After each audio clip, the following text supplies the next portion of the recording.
Hello guys, nagbabalik tayo sa ating channel ngayong January 2025 para sa latest update natin dito kay Honor. Tapos guys, yung kanilang entry level Honor X6B, X7C. Tapos guys, meron sila ditong bagong release. Ito yung kanilang Honor X9C. Yan, X9C po nila. Ito yung isang kulay. Pero guys, itong hawak nating dami po niyan. Wala pa lang po tayong presyo na may bibigay dito guys sa itatanong-tanong natin. Yan. Sa mga may idea guys, kung magkano yung kanilang bagong release na Honor X9C, paki-comment down below na lang para makatulong po tayo sa ating mga kababayan na naghahanap o gustong alamin ang presyo ng kanilang bagong release na Honor X9C. Pero guys, don't worry, babalik po tayo dito sa store ulit pagka meron na silang stock nito. Ayan. O ito guys, punta na tayo doon sa ating price update. Umpisahan na natin ang update ngayong January 4, 2025. Okay, punta muna tayo doon sa kanilang pinaka-entry level. Ito guys, for Honor X6B. Yan. Para po sa design, check muna natin. Ganda naman ang design nito. Ito guys, para dito kay Honor X6B. Yan. Maganda dito guys, mataas ang battery nito. Meron po itong 5,200 mAh battery o yung high capacity battery niya. 35 watts na po yung kanyang Honor Supercharge. Yan. Bali ang variant na hawak natin guys, ito ay merong maximum RAM na 12GB RAM o 6+6 ang RAM. 128 internal storage. Yan. Tapos pagdating po dito sa kanyang design, yan, meron na po yung may magic capsule po yan with easy notification access button. Yan. Kung camera guys, sa budget phone dito kay Honor, ito yung kanilang 50 megapixel na AI Ultra Clear camera. So meron siyang AI Ultra Clear camera. At ito po ay meron na rin pong 5-star drop resistant po. So ibig sabihin guys, matibay po to pagdating sa bagsakan o yung accidentally. Makakasurvive yung ating X6B. Yan, 90Hz refresh rate pagdating sa kanyang screen refresh rate. Yan, smooth niya. Naka 90Hz. Pagdating sa processor, ito ay naka MediaTek Helio G85. Ayan. Para po sa presyo guys, ng kanilang Honor X6B, 5,999. Then guys, next natin ipapakita sa inyo yung kanilang Honor X7C. Guys, ito pagdating sa mga X7 series nila, ito po yung pinaka-latest na lumabas. Si Honor X7C. Ayan. Ito guys, unahin na natin ang kanyang processor, yung kanyang chipset. Ito ay naka-Qualcomm Snapdragon 685. Yan, ang variant na hawak po natin ay merong maximum RAM na 16GB. 16GB RAM, 256 internal storage. At kung battery naman guys, napakataas ang battery nito. Kung naghahanap tayo ng battery na pangmatagalan, ito po ay merong 6,000 mAh na durable battery. Yan. 360 din po anti-drop resistant din yan. O, diba? Ibig sabihin matibay yan guys pagdating sa mga drop. Then washable and water resistant din. O, diba? Ibig sabihin pwede nating mahugasan daw to. Itong si Honor X7C. So, hindi siya basta papasukin ng tubig. Yan. Pero guys, para sa latest price update po natin sa kanilang Honor X7C, 8,999. 16GB 256. Guys, check natin yung camera pala nito para meron naman tayong idea sa camera. Magkano kalinaw ang camera niya.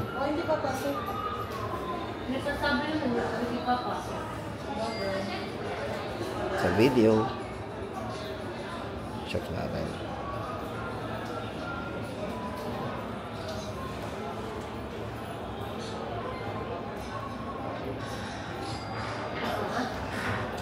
Yan. Honor X7C guys, 8,999. O ito guys, sa mga naghahanap pa rin ng Honor X7B, kung sakali guys, same price pa rin pala yung ano nito. Pero yun nga lang, napaka-limited na lang po ng kanilang Honor X7B. Limited stock na lang po yan. So, presyo din po nito ng mag-last ay 8,999. Si Honor X7B. Yan po yung design ng Honor X7B. 8,999. Tapos guys, ito na yung kanilang X series pa rin, Honor X8B. para po sa latest update natin sa kanilang Honor X8B. Ito po yung kanilang may malaking internal storage. Ito po yung naka 16GB RAM 512 para po sa kanyang large storage. So guys, ito maganda dito, meron din tong race pre-dimming AMOLED display. So naka AMOLED display na po yan. Sa battery, meron siyang 4,500 mAh battery at naka 35 watts fast charging po yan, or yung kanyang Honor Supercharge. 90Hz refresh rate pagdating sa kanyang screen, at pagdating sa kanyang processor, ito po ay ginamitan ng Qualcomm Snapdragon 680 at Android 13. Yan.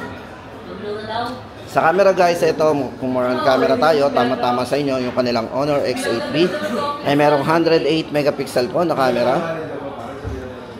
Ayan, may mga portrait camera na rin po yan para sa live focus natin. At naka ultra wide angle din, may 0.6 din po yan pagdating sa video.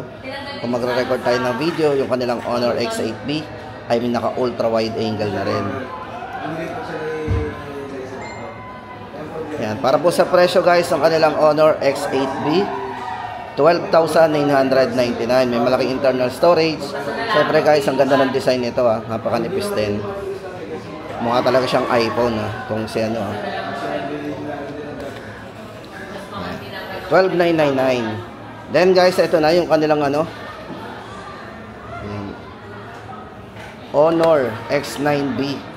Available pa ang Honor X9B mo? Available pa. Wala na yan.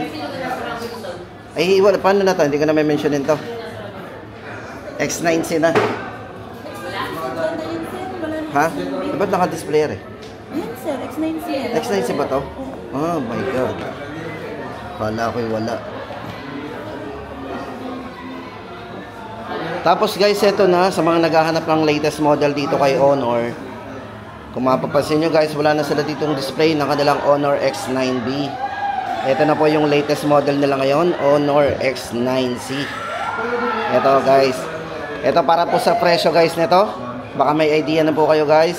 As I said guys, wala pa tayong idea dun sa presyo ng kanilang Honor X9C. Kasi ito po until now ay naka-pre-order pa rin sa kanila. So magda-down lang po tayo ng 500. Yan. Kung gusto sa mga gusto mag-avail po ng bagong release po nila na Honor X9C. Guys, ito para sa kanyang specs and parameters, itong si Honor X9C ay napakatibay din. Ito po ay merong all angle ultra top. So matibay po yan pagdating sa mga drop resistant. And water resistant din. O, diba? Ito guys, para dito sa battery nito, ito ay merong mataas na battery. Meron tong 6,600 mAh battery. Naka silicon carbon battery po At pagdating sa kanyang main camera, ito po ay ginamitan ng 108 megapixel at merong optical image stabilization motion din yan. So may optical image o yung OIS motion sensing camera. Then, syempre guys, ito ay pagdating din sa mga camera, meron na rin siyang Honor AI eraser. So pwede tayo mag-erase dito yung mga object na gusto nating ma-erase. Yan. Yung nga lang guys, ito. Check natin nga pala yung live, but ito yung pinapakita natin. Ito yung live unit. Ito yung black. Yan, ito po yung live unit nila. So, napaka-slick. Gandang hawakan ito, bilog na bilog.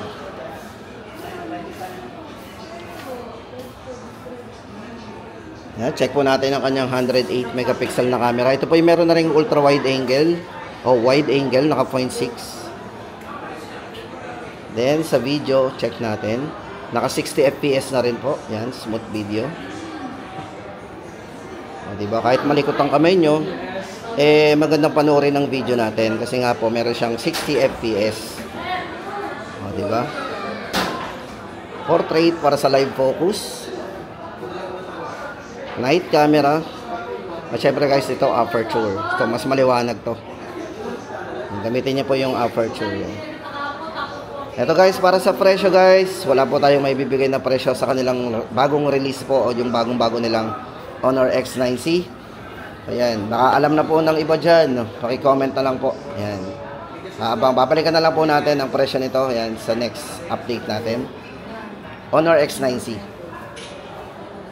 Tapos guys, ito na yung kanilang ito yung kanilang mga Honor 200 series. para po sa latest price update natin dito sa kanilang Honor 200. Ito guys, good news kasi ang kanilang Honor 200, ito po before ay 24,999. May discount pa rin po ito ngayong January 2025. Ang kanila pong Honor 200 5G ay 22,999 na lang. Ito guys, kung more on camera tayo, tama-tama sa inyo kasi ito guys ay merong 50 megapixel naka triple portrait camera. Napakalinaw po ng camera na ito. Para po sa size ng screen, ito po ay naka 6.7 AMOLED equal depth quad curved screen. At meron po siyang para sa kanyang PWM dimming display 3840 Hz. Kaya po napakaliwanag niyan. At pagdating sa kanyang processor, yung kanyang chipset, ito po ay naka Qualcomm Snapdragon 7 Generation 3 na. 5,200 mAh battery, naka silicon carbon battery. At napakabilis nitong mag-charge guys kasi ito ay merong 100 watts Honor Supercharge. Yan. Honor 200 5G guys, syempre naka 5G. Presyo po natin 22,999. Then ang kanila namang 200 po, ito yung isa naman yung kanilang Honor 200 Pro 5G. Yan, dami po lang guys ang hawak natin. Sa design na lang po tayo mag-base. Ito guys, para dito kay Honor 200 Pro 5G. Yan, kung more on camera din, ito po ay merong triple 50 megapixel naka portrait camera din. Itong hawak nating variant, ito po ay naka 24 GB maximum RAM, 512 na po internal storage. Yan. 100 watts na rin po para doon sa kanyang charging. At ang good news guys dito sa kanilang Honor 200 Pro 5G ay gumagana po ito sa wireless. Yan, meron siyang 66 watts na wireless charging. Napakabilis. Kahit sa wireless, mabilis. 66. Then, para sa size ng screen nga pala guys, ito medyo malaki. Naka 6.78. AMOLED quad curve floating screen. So, yan. Floating screen po ang tawag sa kanya. At pagdating sa brightness po nito, yan, 3,840 Hz PW dimming display. At yung chipset na ginamit is naka Snapdragon 8S Generation 3 na. So, napakataas na rin ang kanyang processor. Yan. Para po sa presyo guys ng kanilang Honor 200 Pro 5G, 29,999. O, ito naman guys. O, baka naghahanap po tayo ng foldable phone dito kay Honor. Ito yung kanilang nag-iisang Honor Magic V3 5G. Yan. Ganda naman ang display nito guys. Square na square. O, diba? Ito po yung kanilang Honor Magic V3 5G guys.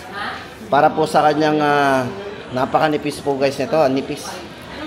Yan, nipis po nito ay 9.2 mm para sa kanyang ultra thin AI comfort display.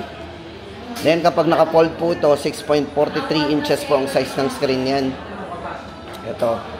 Kapag naka-fold, and syempre kapag naka-unfold naman, ito po ay na 7.92. Pag naka-unfolded na. So, malaki na yung screen nito. Naka 7.92. Almost 8 inches po yan. Then, sa camera guys, ito, ginamitan po ito ng AI Falcon camera with 50 megapixel periscope camera. Periscope telephoto din. At yung kanyang chipset na ginamit, ito po ay ginamitan ng Qualcomm Snapdragon 8 Generation 3. Battery po nito, guys, ang nipis Ang battery po nito ay 5,150 mAh battery. Yan, silicon carbon battery din. Sa charging naman, ito po ay ginamitan ng 66 watts para po sa wire. Yan, yung wired po niyan. 66. And 50 watts para sa wireless. So, gumagana rin po ito sa wireless charging. At syempre guys, IP68 na rin. Meron po siyang 2.5 meter na lalim. Yan, water resistant.